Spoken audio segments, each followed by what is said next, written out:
Hands of My Podcast is a proud member of Darkcast Network, presenting the brightest of indie podcasts.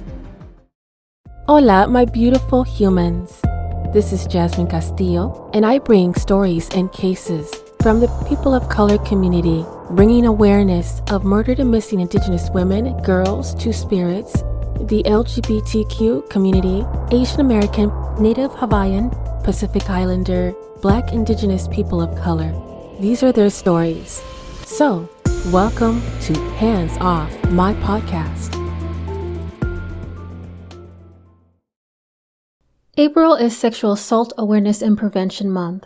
A case that has captured my attention is the murder of Perla Rodriguez from Wichita, Kansas. In this episode, I will take a deep dive into the case, exploring Perla's life story and events leading up to her murder, the investigation and the search for her killer, the impact of her death on the community, as well as the advocacy and activism that has emerged in the response to this tragedy. Let's get started. Perla Rodriguez was born June 1st, 1975 in León, Guanajuato, Mexico. Perla worked as an outreach director at Wichita Area Sexual Assault Center for 6 years. She supervised over 9 outreach advocates. Before this, she had worked as a coordinator of program services at WASAC, where she worked for 5 years and was promoted to the outreach director position. Perla was a fierce advocate, but known as a sweet person. Perla worked directly with sexual assault victims, and she also worked with Kansas Coalition Against Sexual and Domestic Violence. Her daughter, Alexia Rodriguez, was currently living in Manhattan for school and was unaware of her mother's boyfriend, Travis Becker Jr. Perla had a live-in boyfriend named Travis Becker Jr.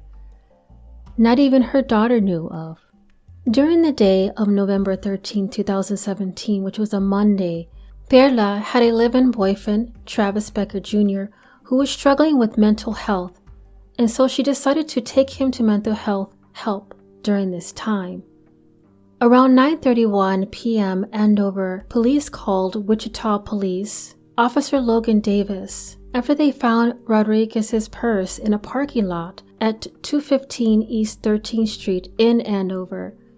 The bag contained many of Perla's items. On 10:41 p.m., the Wichita police went to her home at 2233 North Park Ridge Court, but could not contact anyone, and so they left. The following morning, on November 14th, before 2 a.m. that morning, Olathe Police Department called Wichita Police regarding a suspicious character call. They requested that officers contact Perla to see if she knew where her car was. A blue Hyundai Tucson, bearing Kansas license plate, a tag that was registered to Travis Becker, with the same address of 2233 North Park Ridge Court. Officer Soto of Wichita Police then attempted to call Rodriguez after finding her phone number in public directory, but Officer Clausius, an officer with Olathe, Kansas Police Department, answered and said that they had contact with Travis Becker Jr. They, the officers, also observed that what appeared to be fresh scratches on Travis's face and a cut on his hand. The document states that Olathe Police stated Travis was in possession of a 1998 Honda Accord, which is registered to Perla Rodriguez. Olathe Police also located a cell phone, wallet, credit card, and identification belonging to Perla. The wallet had blood on it. After this information, Wichita officers found the body of Perla at home after they forced entry into 2200 block of North Park Ridge and 21st and 119th Streets on the city's northwest side. Perla was lying on the floor of the primary bedroom by the bathtub and next to the sink with multiple traumatic injuries to her head and throat. Then she was pronounced dead by the medical response team called after the forced entry at 3:57 a.m. Officers observed a wooden handle shovel inside the master bedroom in plain view, The blade of the shovel was covered with blood. Announced later in the news, Lieutenant Todd O'Hill said Rodriguez died of blunt force trauma. They also revealed that she was the outreach director at the Wichita Area Sexual Assault Center. Olathe police found and arrested Becker for possession of marijuana later in Olathe because Becker's sister called in and said he had acted strange. After the Miranda rights, Becker was asked when did he last see Rodriguez by Officer Perez. Quote, Travis said that he last saw Perla on November 10, 2017 in Wichita, and that she had gone to Mexico to help her parents. He later changed the timing and said he last saw Perla on Monday, November 13, 2017. He said they went to see his doctor at Prairie View together, and the meeting did not go well. He believed the people in the next room were laughing at him, end quote. Perez took Becker to the Olathe Police Department, and without being asked while processing paperwork, Becker told him this.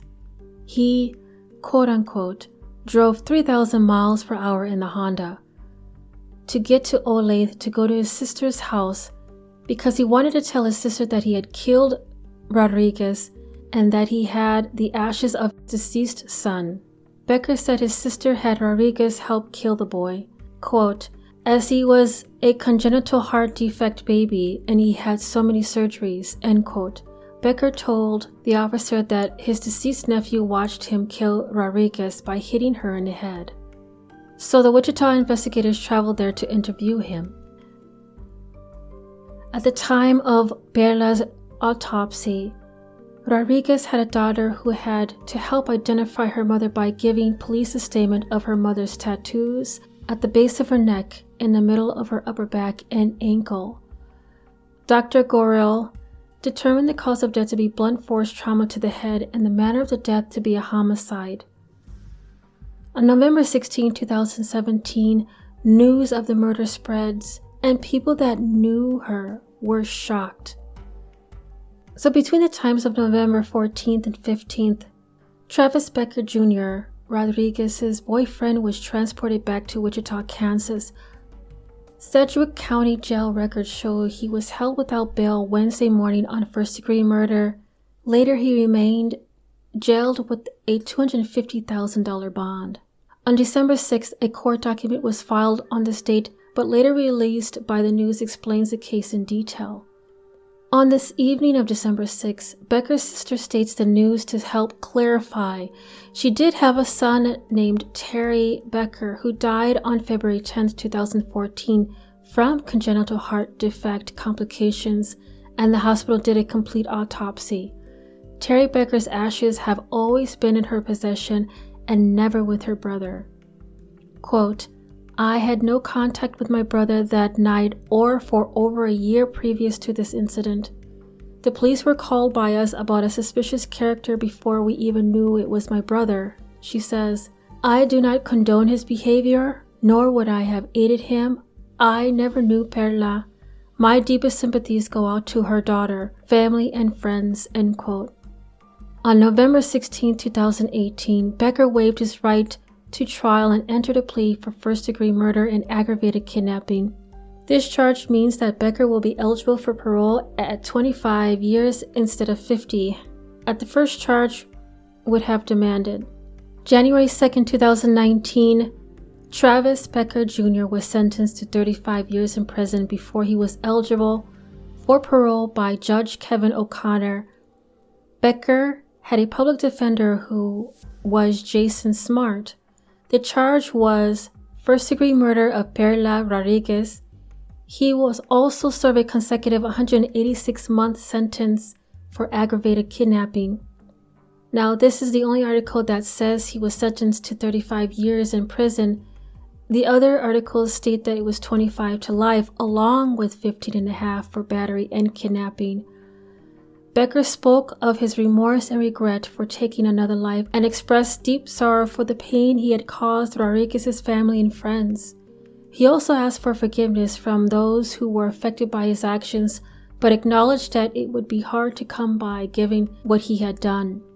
Quote, I would like to tell the family I'm sorry, that I killed her. I killed Perla.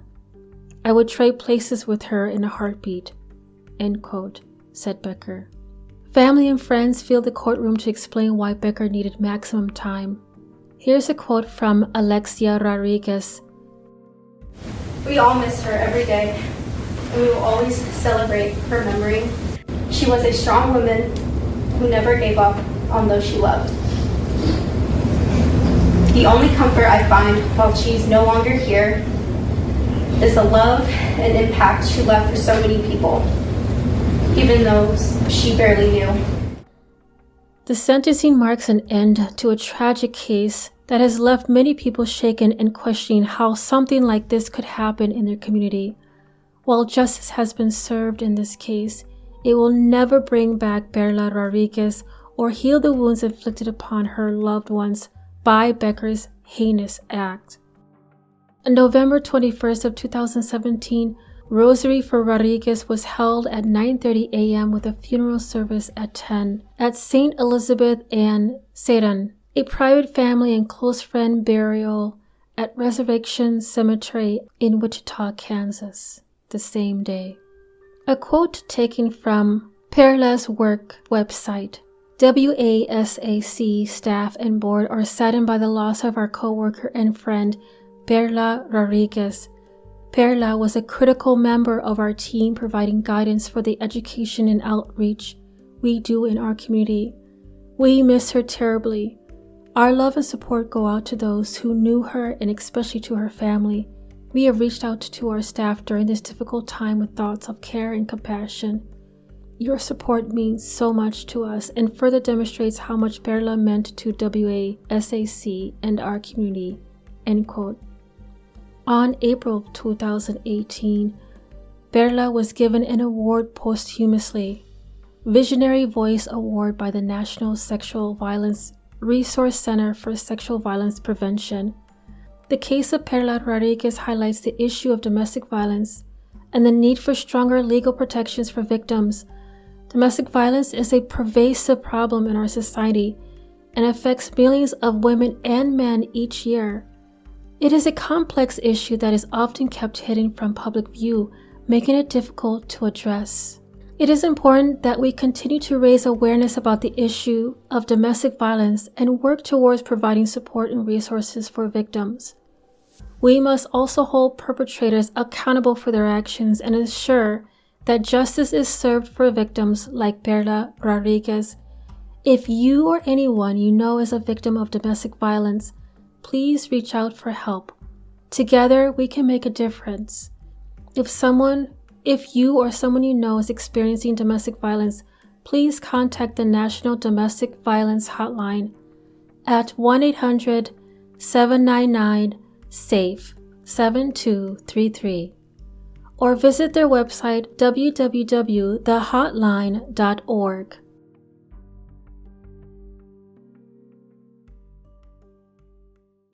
If you enjoy our show, please rate and review us on Apple Podcasts. And be sure to come back next week for our discussion of true crime stories. Until then, this is Jasmine Castillo.